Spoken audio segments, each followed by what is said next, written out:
understand a little bit about Thanksgiving. So Philippians chapter 4, I'm going to read verses 10 to 13. Okay, I'm going to put it on the screen behind me. I rejoice greatly in the Lord that at last you have renewed your concern for me. Indeed, you have been concerned, but you had no opportunity to show it. I'm not saying this because I am in need, for I have learned to be content whatever the circumstances. I know what it is to be in need, and I know what it is to have plenty. I have learned the secret of being content in any and every situation, whether well-fed or hungry, whether living in plenty or in want. I can do everything through Him who gives me strength. This is the last section of a letter that we find in the Bible called Philippians. And in it, he's giving his final greeting, but he's also revealing one of the reasons why he wrote this letter. It's kind of a thank you note. It's a thank you letter. A gentleman had been sent from a church in a far-off place called Philippi, which is in Greece. And he'd been sent with a gift to Paul, who is in jail in the city of Rome. Now, jail was a little bit different in those days. Jail was not some place you went to get punished. Jail was generally a place where they'd throw you if they didn't know what else to do with you until they figured out what to do with you. They were basically with Paul trying to figure out, so is this guy trouble or not? Is this guy a problem that we have to deal with? And so they stuck him in jail, and Paul often ended up in jail because nobody ever knew what to do with him. And usually if he went to jail, it was for a short period of time, but in his case, they never could figure it out, so he got stuck there. And the reason why this is important to understand is because they didn't necessarily feed you while you were in jail. No such thing as 3 square meals a day while you were in jail in ancient Rome. You sat there, and if there were people out on the outside who had food for you, well, you were in luck. And if there was no one, well, you were out of luck. Well, Paul was generally in luck most of the time. And this church in this far-off city had sent probably money. They probably didn't send food because it took a long time to get there. They probably sent some money saying, go buy Paul some food. And he says, thank you. But his response speaks a lot to us. And that life has a lot of curves. And no matter the curves that Paul is thrown, he says, I'm just going to stick with Jesus. I'm not concerned with this world. I'm not even concerned with your gift. Thank you, though. I do need it. It's a great help. But no matter what happens, the situation of my life really does not matter.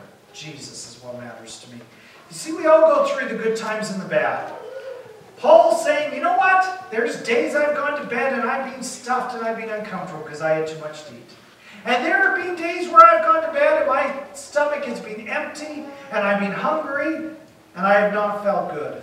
I've done both. But I have learned something very important. Neither is the final statement of my life.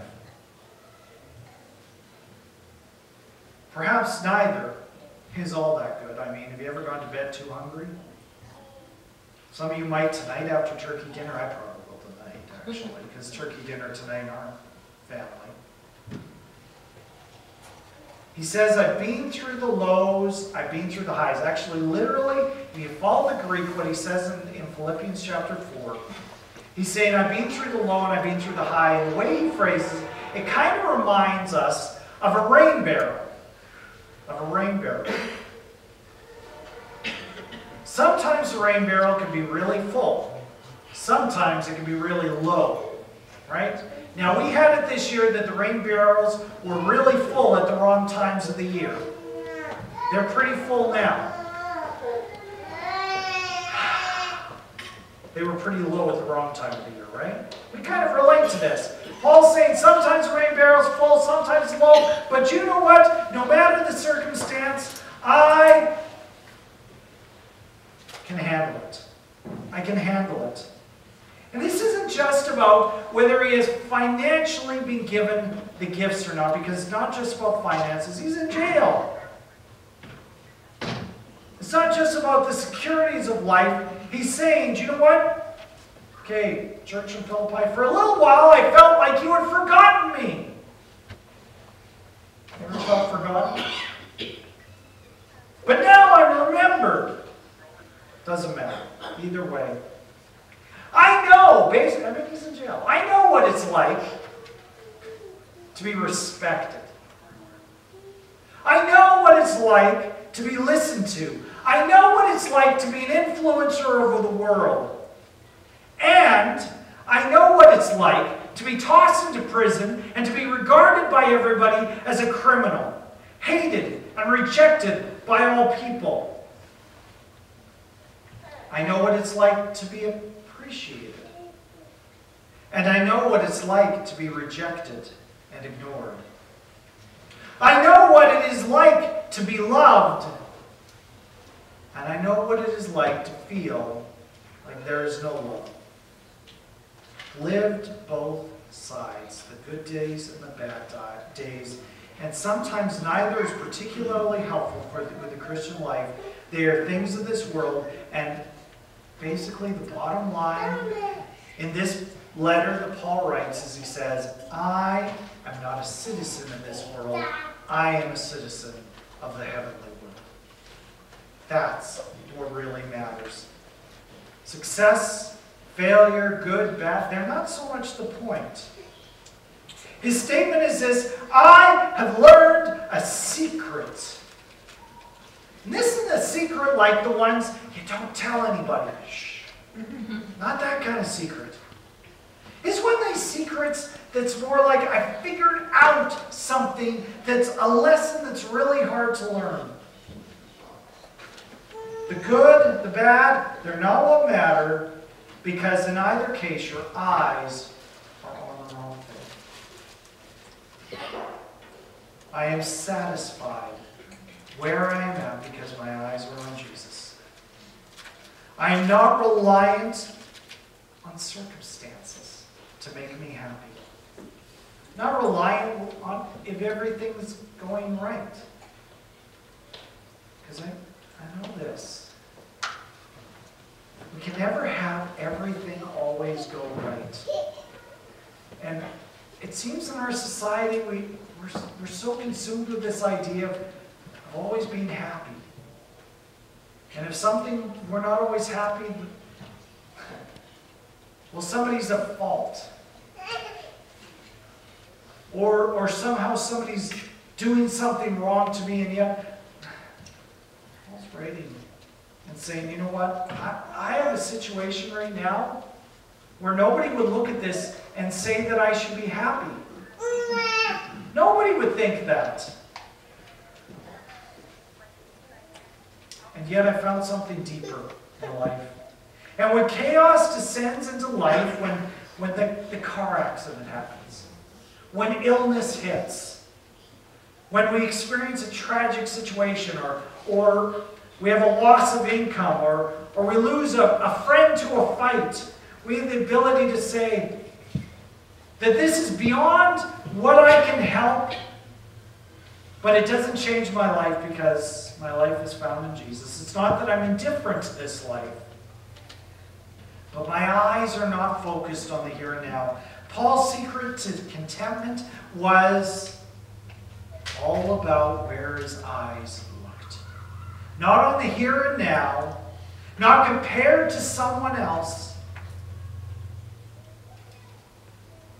Oh, geez, I'm more and more convinced that the prayer of the church should be, Lord, help me to find my contentment in you.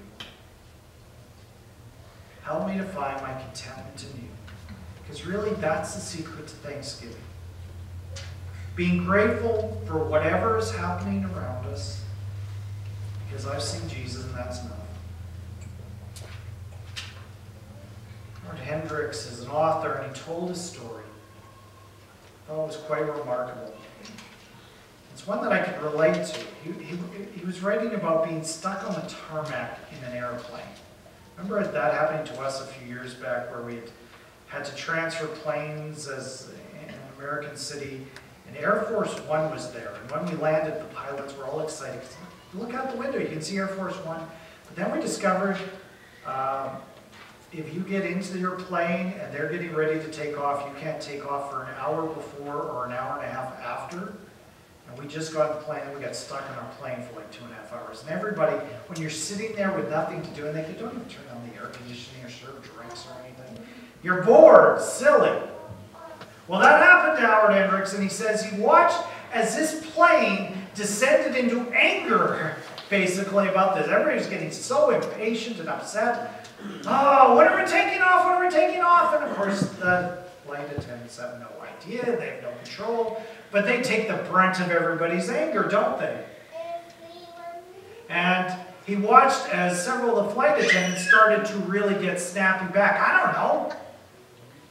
And everybody kind of got nasty with each other, but he said there was one flight attendant he watched on this flight who just took everybody's nasty questions with just humor and just kept smiling and just handled it brilliantly. And he said eventually, finally, the plane took off. And he says they were partway through, he called over that flight attendant and said, "What's your name? I was kind of watching you, and I just want to send a commendation to the airline just to say that you handled a difficult situation well." And she said, "Well, that's nice, but the bottom line is I don't work for the airline." Now at that, he started to get a little nervous. This he wrote in the 1970s. It was well before 9/11, but it was, as some of you may remember, all those airlines were getting hijacked to Cuba. Well, she clearly wasn't Cuban, but what do you mean you don't work for the airline? And she said, "Well, I get paid by them, but I work for Jesus Christ." That is the secret to Thanksgiving. So we're going to take some time to worship God in a couple of ways. The first